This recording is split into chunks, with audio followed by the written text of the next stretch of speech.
I welcome you all my dear student to my channel engineers study. आज हम पढ़ेंगे 4.4 the unsinkable ship की English workshop student. ठीक है, जैसा कि आप स्क्रीन पे देख पा रहे स्टूडेंट, ये कुछ क्वेश्चन है। पहला क्वेश्चन, फाइंड एनी 6 वर्ड्स, ऐसे 6 वर्ड्स आपको फाइंड करना है फ्रॉम द टेक्स्ट, मतलब चैप्टर से, दैट हैव सफिक्सेस, जिसमें कुछ सफिक्स लगे हैं। सफिक्स क्या होता है स्टूडेंट? दो वर्ड्स आपने सुना होगा, प्रीफिक्स है ना, एक सुना होगा प्रीफिक्स। ये लगता है किसी भी वर्ड के सामने पहले लगता है स्टूडेंट, और सफिक्स लास्ट में लगता है स्टूडेंट, सफिक्स है ना। तो ऐसे वर्ड्स आपको निकालना है जिसमें लास्ट में कुछ सफिक्स लगा हो, है ना। Underline the suffix in each of them, और जो सफिक्स लास्ट में लगा हुआ है उसको अंडरलाइन कर देना है। ठीक है स्टूडेंट, तो मैंने आपके लिए आंसर लिख के रखा हुआ है, मैंने अंडरलाइन नहीं किया है, मैं आपको बता दूंगा किसे अंडरलाइन करना है। ठीक है, देख लो, ये आपके आंसर है स्टूडेंट। देखो, ये सारे वर्ड मैंने आपके टेक्स्ट से लिए, मतलब चैप्टर से ही लिए हुए। ब्रेवरी, ब्रेवरी में अंडरलाइन आपको करना है आर वाई को। किसको? आर वाई, लास्ट मैंने अंडरलाइन किया है। आर वाई है आपका क्या है? ये सफिक्स है जो लास्ट में लगता है ना। हार्डर में ई आर को आप अंडरलाइन कर लेना स्टूडेंट, है ना। फेमस में ओ यू एस को अंडरलाइन कर देना। ये फेम से बना है, famous, F A M E, fame, fame से ही बना है क्या? फेमस। तो ओ यू एस को आप यहाँ अंडरलाइन कर लेना। ठीक है, और यहाँ रैपिडली में एल वाई को, रैपिड से ही बना, रैपिडली एल वाई को आप अंडरलाइन कर लीजिए। अनफॉर्चुनेटली में यहाँ एल वाई को ही अंडरलाइन करना है यहाँ भी। ठीक है, और यह अनसिंकेबल में A B L E, able लग गया है। एबल क्या है यहाँ पर? Suffix student. तो मैंने अंडरलाइन नहीं किया है, किसको करना है मैंने आपको बता दिया है। ठीक है, क्वेश्चन नंबर बी क्या है वो देख लेते हैं स्टूडेंट, है ना। चलो पढ़ लेते हैं, बी क्या दिया हुआ है। टू वर्ड्स में combine to form a new word with a changed meaning. कई बार क्या होता है स्टूडेंट, दो अलग अलग सेपरेट वर्ड मिलके कंबाइन होके एक नया वर्ड बना लेते हैं, और इसका मीनिंग कुछ अलग हो जाता है स्टूडेंट। ठीक है ना, और इन्हीं को बोलते हैं कंपाउंड वर्ड्स। ठीक है, इंग्लिश में ऐसे वर्ड को क्या बोलते हैं? Compound words. और कई बार इन कंपाउंड वर्ड्स के बीच में ऐसा हाइफन भी लगा होता है, जैसे लाइफ स्किल्स में बीच में हाइफन लगा होता है। तो आपको पता होना चाहिए किन कंपाउंड वर्ड्स में हाइफन लगता है और कहाँ नहीं लगता। और ये पता कैसे चलेगा? रीडिंग करने से। बार बार रीडिंग करेंगे, वर्ड्स को आपके सामने आएंगे, आंखों के सामने आप देखेंगे, तो आपको वो चीज़ें पता रहेगी। ठीक है स्टूडेंट, तो इसका भी मैंने आपके लिए ढूंढ करके कुछ वर्ड्स लिखे हैं, 4 से 5 कंपाउंड वर्ड चैप्टर से। ठीक है, देख लेते हैं क्या है वो। ये देखिए स्टूडेंट, है ना, 2 वर्ड्स है ना कंबाइंड। ये सब आंसर क्वेश्चन पढ़ लिया मैंने। यहाँ पर देखो, some example of compound words, जो चैप्टर से ही लिए गए स्टूडेंट। ठीक है, क्या है वो? देखो, एवरीवन। ठीक है, एवरी और वन से मिलकर बना एवरीवन। फोटो और ग्राफ से मिलकर बना है फोटोग्राफ। लाइफ बोट्स हाइफन वाला कंपाउंड वर्ड है। डाइनिंग रूम्स हाइफन वाला कंपाउंड वर्ड है। Ice cold, ice cold, cold ही है क्या स्टूडेंट की क्लैड है? आइस क्लैड, यहाँ पर आप देख लेते हैं, है ना, आइस क्लैड होना चाहिए एक्चुअली, ICLAD, क्लैड होना चाहिए, मतलब बर्फ से ढका हुआ, आइस क्लैड। ठीक है स्टूडेंट, तो इस टाइप से आपको करना है चीज़ें। हाँ स्टूडेंट, आइस कोल्ड ही है। ठीक है, सही है ये, है ना, आइस कोल्ड। आइस कोल्ड का मतलब क्या होता है? आइस कोल्ड वाटर, बर्फ के जैसा ठंडा पानी, है ना। एक चैप्टर आपके बुक में लिखा हुआ आइस कोल्ड वाटर करके एक जगह। ठीक है, तो अब अगले क्वेश्चन की तरफ मूव कर लेते हैं स्टूडेंट। थर्ड क्वेश्चन क्या है ये देख लेते हैं। थर्ड क्वेश्चन नहीं, यहाँ भी नहीं है। हाँ, यहाँ पर हमें क्या करना है स्टूडेंट? ये सेकंड क्वेश्चन एक्चुअली, है ना। Read the text and answer. ये जो चीज़ें लिखी हुई है इन्हें आपको पढ़ना है क्वेश्चंस को, और इनके आंसर लिखना है। कैसे? टेक्स्ट है, टेक्स्ट मतलब चैप्टर, चैप्टर को आपको पढ़ना है, पैराग्राफ्स को, और फिर इनके आंसर देने जितने भी क्वेश्चन है। तो सबके आंसर मैंने आपके लिए ढूंढ करके लिख के रखे हुए हैं स्टूडेंट, है ना। तो उसे हम देख लेते हैं। देखो, पहला क्वेश्चन क्या है, रीड, है ना। पहला क्वेश्चन क्या है? What does the word Titanic mean? इसका मतलब क्या है? ये जो वर्ड है टाइटेनिक, इसका क्या मतलब है? ठीक है, तो आंसर है the word Titanic means huge, HUGE। यहाँ जी नहीं दिख रहा है क्या? ये जी है स्टूडेंट। ठीक है, the word Titanic means huge, huge यानी बहुत बड़ा। ठीक है ना, ओके। अगला क्वेश्चन क्या है? How many passengers did Titanic carry? कितने पैसेंजर्स को टाइटेनिक कैरी किया था? कितने पैसेंजर को कैरी किया हुआ था टाइटेनिक ने, है ना, उसमें बैठे हुए थे, है ना, पैसेंजर। ये मतलब इसका आंसर देखो, Titanic carried more than 2000 passengers. Titanic ने कैरी किया हुआ था, है ना, लेकर के जा रहा था कितने? 2000 से भी ज़्यादा पैसेंजर को। तीसरा क्वेश्चन है आपका, why were the passengers on Titanic proud? मतलब जो पैसेंजर्स थे उन्हें क्यों प्राउड था, गर्व था टाइटैनिक के ऊपर, जो बैठे हुए थे उस टाइटैनिक के ऊपर उन्हें गर्व क्यों था। तो आंसर देख लेते हैं। The passengers were proud because they were travelling in the best ship in the world, क्योंकि वे ट्रेवल कर रहे थे दुनिया के सबसे ज़्यादा अच्छे बेस्ट शिप में, इसीलिए उन्हें बहुत ज़्यादा प्राउड हो रहा था ना टाइटैनिक के ऊपर। ओके, अगला क्वेश्चन डी देख लेते हैं स्टूडेंट क्या है। ये देख लीजिए डी क्वेश्चन आपके सामने। Why did people call Titanic as unsinkable ship, लोग क्यों टाइटैनिक को एक अनसिंकेबल शिप कहते हैं, कभी ना डूबने वाला जहाज क्यों कहते हैं। आंसर देखो, everyone thought that the Titanic could never sink, हर किसी को लगता है कि टाइटैनिक कभी नहीं डूबने वाला है, सो इसीलिए they called her unsinkable ship, unsinkable ship, इसीलिए उसे वो अनसिंकेबल शिप कहते हैं। Question E, what did grandpa Carpathias है ना, कारपेथियास क्रू फाइंड, जो कारपेथिया जो शिप है उसके जो क्रू है मेंबर जो वर्कर्स है उन्होंने क्या देखा भाई, जब वो कारपेथिया पहुंचा टाइटैनिक के पास तो they found the life boats and saved 700 people in them, उन्हें लाइफ बोट्स मिली जिसमें कुछ लोग थे और इस तरह से 700 पीपल को उन्होंने सेव कर लिया, बचा लिया स्टूडेंट, है ना। एफ में क्या है, who was the director of the film based on the Titanic's maiden voyage, maiden मतलब फर्स्ट, टाइटैनिक की जो पहली यात्रा थी, वोयाग का मतलब होता है समुद्री यात्रा, समुद्र के थ्रू, सी के थ्रू, वाटर के थ्रू आप जब कोई जर्नी करते हैं वो जर्नी को जर्नी नहीं वोयाग कहते हैं, है ना, ठीक है। तो जो डायरेक्टर है उन्होंने टाइटैनिक्स मेडन वोयाग के ऊपर एक मूवी बनाई, उनका नाम क्या है। आंसर देखो, James Cameron was the director of the film based on the Titanic's maiden voyage. Okay student, क्या नाम है, जेम्स कैमरन, ये याद रखना है स्टूडेंट आप, है ना, काफ़ी फेमस डायरेक्टर है, क्योंकि ये मूवी आप देखना टाइटैनिक, बहुत मजा आएगा आपको, हालांकि बहुत सैड भी मूवी है ना। जी क्वेश्चन क्या है, where did the scientist find Titanic, where मतलब कहाँ मिला टाइटैनिक साइंटिस्ट लोग को जब उन्होंने सबमरीन के थ्रू खोजने की कोशिश की। तो आंसर देखते हैं, दे फाउंड, दे मतलब साइंटिस्ट है ना, scientist found the ship lying, पड़ा हुआ मिला उन्हें, इन 2 पीसेस, 2 टुकड़ों में पड़ा हुआ मिला, ऑन द ओशन फ्लोर, है ना, समुद्र की सतह पर, ओशन फ्लोर पे, at the depth of around 400 meters, लगभग 4000 मीटर की गहराई पर, डेप्थ पर। ओके स्टूडेंट, ठीक है। जी के बाद कोई क्वेश्चन है क्या, नहीं है। अब बी देखो क्या है, अभी जो बी है उसमें क्या लिखा था आपके, इसमें discuss in group of 4 and 5 find out, है ना, बी में आपको वैसे ही दिया हुआ है, बस डिस्कस करना है, इसलिए उसको मैंने नहीं लिया। क्वेश्चन नंबर 3 देख लेते हैं ना।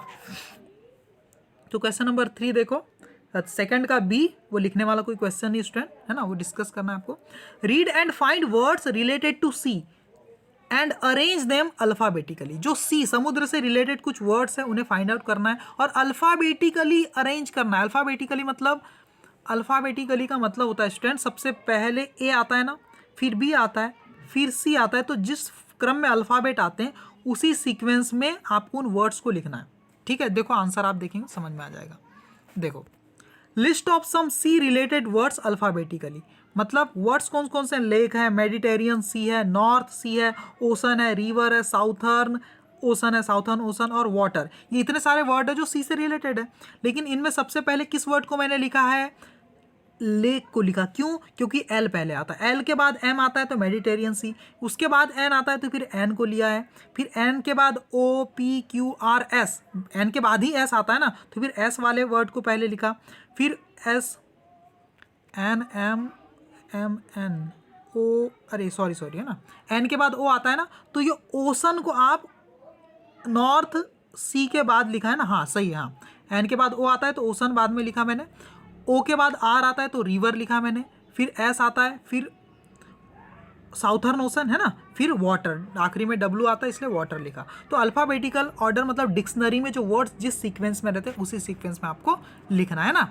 आपके नाम भी जो लिखे रहते हैं ना स्टूडेंट, आपकी अटेंडेंस होती है तो अल्फाबेटिकल सीक्वेंस में, जिसका नाम ए से आता है उसकी अटेंडेंस पहले होती है ना, उसे पहले प्रेजेंट ही बोलना पड़ता है, ठीक है। जिसका बी से आता है इस टाइप से, रजिस्टर में जो टीचर आपके लिखते हैं क्लास टीचर नाम, वो भी इसी फॉलो अल्फाबेटिकली ही आपके नाम लिखते हैं। ओके, अगला क्वेश्चन देख लेते हैं स्टूडेंट। अगला क्वेश्चन हमारा 4th क्वेश्चन, ठीक है। 4th क्वेश्चन क्या कह रहा है, she was a tall as a building with 15 stories, she was as tall as a building, वो इतना ऊंचा था जैसे कि कोई बिल्डिंग हो 15 स्टोरीज की, 15 मंजिला की, है ना। तो क्या कर रहा है स्टूडेंट, इस सेंटेंस में कंपैरिजन किया गया किसका, इस शिप का। ये जो शिप था स्टूडेंट, ये बहुत बड़ा शिप था स्टूडेंट, है ना। तो इस शिप का कंपैरिजन किससे किया है, 15 फ्लोर की बिल्डिंग से। और जब कभी दो चीज़ों के बीच में किसी चीज़ को, वो कितनी बड़ी है, कितनी छोटी है, कितनी कमज़ोर है, कितनी ब्यूटीफुल है, ये बताने के लिए हम उसका कंपैरिजन किसी दूसरी चीज़ से कर देते हैं। और इसी कला को, इसी मेथड को बोलते हैं सिमिली। इसी मेथड को क्या बोलते हैं, सिमिली। और कंपैरिजन करने के दो तरीके होते हैं स्टूडेंट, है ना। एज डैश एज, है ना, एज वाला तरीका है और लाइक वाला तरीका है। एज स्ट्रक्चर और इस लाइक स्ट्रक्चर को यूज़ करके दो तरीके से हम किसी की तारीफ या बुराई कर सकते हैं किसी दूसरी चीज़ से कंपेयर करके। तो बता, आपको आंसर देखेंगे तो पता चल जाएगा। देखो आंसर, देखो एग्जाम्पल्स ऑफ सिमिली। देखो जैसे इन दो सेंटेंस में देखना है ना, आपका कोई फ्रेंड है बहुत ऊंचा स्टूडेंट, तो आप सिमिली का यूज़ करके उसको कैसे तारीफ करेंगे उसकी, है ना, उसके बारे में कैसे कमेंट देंगे। बहुत ऊंचा है तो नॉर्मल तरीके से तो आप बोल सकते हो माई फ्रेंड इज़ वेरी लॉन्ग, है ना, माई फ्रेंड इज़ वेरी टॉल, ऐसा ही बोल सकते हो। लेकिन कुछ अलग सिमिली का यूज़ करना है स्टूडेंट, सिमिली स्ट्रक्चर का, ताकि सेंटेंस और भी ज़्यादा ब्यूटीफुल बन जाए। तो देखो क्या बोल सकते हो आप, my friend is as tall as a tree, मेरा दोस्त इतना ऊंचा है जैसे कि कोई पेड़, है ना, ऐसा आप बोल सकते हो। या इसी तरीके को सिमिली में लाइक का यूज़ करके आप बोल सकते हो माई friend is like a tree, मेरा दोस्त पेड़ जैसा है। पेड़ जैसा मतलब पेड़ जैसा ऊंचा है, ठीक है। ये दो तरीके हो गए। ये तो आपने एडजेक्टिव, टॉल क्या होता है, एडजेक्टिव होता है ना, तो आपने उसकी एडजेक्टिव का कंपैरिजन कर दिया, खासियत का, है ना। काम का, वर्क का भी कंपैरिजन कर सकते हो आप, है ना। जैसे ही फॉट एज ब्रेवली, यहाँ ब्रेवली का कंपैरिजन किया है, कितने बहादुरी से लड़ा, बहादुरी का कंपैरिजन किया है ना। तो यहाँ पर एडवर्ब का कंपैरिजन कर सकते हैं ना। यहाँ वर्ब, आप एडजेक्टिव का भी कंपैरिजन कर सकते हैं इससे और एडवर्ब का भी कंपैरिजन कर सकते हैं ना। He fought as bravely as a lion in the battle, उसने इतनी बहादुरी पूर्वक लड़ा, बहादुरी से लड़ा बैटल में, युद्ध में, जैसे कि कोई लायन हो। या लाइक का यूज करके ही fought like a lion in the battle, है ना।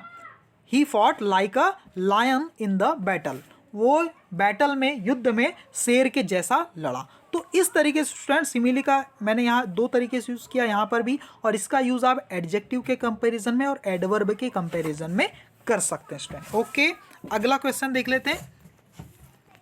हाँ, अब हम देखेंगे बी। क्या देखेंगे स्टूडेंट, बी क्या है, the Carpathia was too late to save them. जब मैंने चैप्टर आपको पढ़ाया था, अब आपको बताया था इसका मीनिंग क्या होता है। ये नेगेटिव मीनिंग निकलता है, टू और टू वाला जो स्ट्रक्चर है, यहाँ नॉट तो लगा नहीं होता, लेकिन इसका मीनिंग नेगेटिव होता है। जैसे कि ये जो सेंटेंस लिखा हुआ है, the Carpathia was too late to save them, जो कार्पेथिया शिप था वो इतना लेट हो गया था कि वो सेव नहीं कर पाया, बचा नहीं पाया देम, यानी उन्हें, उन लोगों को, पैसेंजर्स को, है ना। यहाँ नॉट तो नहीं है, सही है स्टूडेंट, ठीक है। तो इसी स्ट्रक्चर को यूज़ करके आपको सेंटेंस बनाने, तो सेंटेंस मैंने आपके लिए बना दिए स्टूडेंट, और इसे आप डेली लाइफ में यूज़ कर सकते हैं, ठीक है। देखो, these are the following sentences, देख लेते हैं।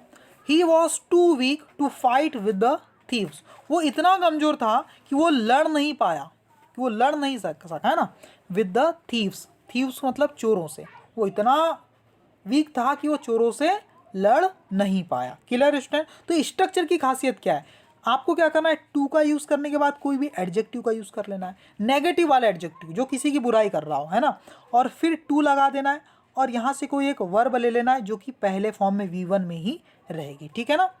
तो he was too weak to fight with the thieves. जैसे मुझे बोलना है वो नाइफ इतना रफ था, इतना बोथड़ था, है ना, रफ था कि वो एप्पल को भी नहीं काट सका, तो हम क्या बोलेंगे, the knife was too rough to cut the apple, वो इतना रफ था नाइफ कि वो एप्पल को भी नहीं काट पाया, है ना। आई वॉज टू टायर्ड, मैं इतना थका हुआ था, टू लिफ्ट माई बैग, कि अपने बैग को भी नहीं उठा पाया। I was too tired to lift my bag, मैं इतना थका हुआ था कि बैग को भी नहीं उठा पाया, ठीक है स्टूडेंट। इस टाइप से आप कर सकते हैं, है ना। ये तो मैंने सारे पास्ट टेंस में ही बनाया, प्रेजेंट टेंस में भी आप बोल सकते हो। जैसे कि आप इतने थके हुए हो कि आप इस बैग को नहीं उठा सकते, ऐसा बोलना है तो आप क्या बोलोगे, जैसे आपको बोलना है मैं इतना थका हुआ हूँ अभी प्रेजेंट में कि इस बैग को नहीं उठा सकता, ऐसा कुछ बोलना है तो आप क्या क्या करोगे, आई वॉज की जगह एम लिख दोगे। I am too tired to lift my bag, मैं इतना थका हुआ हूँ कि मैं इस बैग को उठा नहीं सकता। प्रेजेंट में बना जाए ना है तो ठीक है, ऐसा भी आप कर सकते हैं, प्रेजेंट में बना सकते हैं, है ना। जैसे कि ये ही वॉज को आप ऐसा भी लिख सकते हो, he is too weak to fight with the thieves, वो इतना कमजोर है कि वो चोरों से नहीं लड़ सकता, ये मतलब हो जाएगा। ठीक है स्टूडेंट, तो पास्ट में भी आप, प्रेजेंट में भी आप बना सकते हो। ओके, फ्यूचर में नहीं बनेगा इस स्ट्रक्चर से। ओके, आगे देख लेते हैं। ये आपका 5th क्वेश्चन आ गया स्टूडेंट। 5th क्वेश्चन में ज़्यादा कुछ करना नहीं आपको। Read again from 5th paragraph. 5th paragraph से आपको पढ़ना है इस लाइन से, then came the night of 14 April, यहाँ से पढ़ना स्टार्ट करना है और 12th पैराग्राफ तक पढ़ना है। The Carpathia was too late to save them, है ना। और फिर क्या करना है, make the most important point. और यहाँ इतना पढ़ने के बाद आपको कुछ पॉइंट्स जो बहुत ज़्यादा इंपॉर्टेंट लगते हैं, जिसमें कुछ जानकारी दी है, कुछ डिटेल दी हुई है ना, उसे आप नोट कर सकते हैं। ठीक है स्टूडेंट, याद रखने लायक कुछ चीज़ें होगी तो वो आपको करना है, खुद से करना है ये वर्क, है ना। Using the points make a summary, कुछ मेन पॉइंट्स लिख के कुछ समरी बनाना है ना, of the incident in your own word, अपने कुछ वर्ड्स में, अपने शब्दों में कुछ समरी लिखना है ना। शॉर्टकट में इसको, शॉर्ट फॉर्म में पूरी कहानी को लिखना है। Right out the summary in 12 to 15 line, 12 से 15 लाइन में इस चैप्टर की समरी लिखना है, शॉर्टकट में अपने शब्दों में लिखना है स्टूडेंट। इसलिए मैं आपको नहीं लिख रहा हूँ, मैं तो लिख के बता सकता हूँ, लेकिन आपको अपने वर्ड शब्दों में लिखना है। बैठ जाना है और अपने मन से फिर सोच करके थोड़ा सा लिखना है, कुछ मेन पॉइंट्स निकाल लेने और उसको आपस में जोड़ के एक समरी, एक कहानी, शॉर्ट स्टोरी इसकी आपको लिखनी। Okay, thank you very much student. अगर आपको ये लेक्चर पसंद आया होगा तो मेरी वीडियो को जरूर लाइक कीजिए, चैनल को सब्सक्राइब कीजिए और बने रहिए मेरे साथ। Thank you very much student. इसका लैंग्वेज स्टडी का वीडियो लेक्चर मैं बाद में अपलोड कर दूंगा। ओके।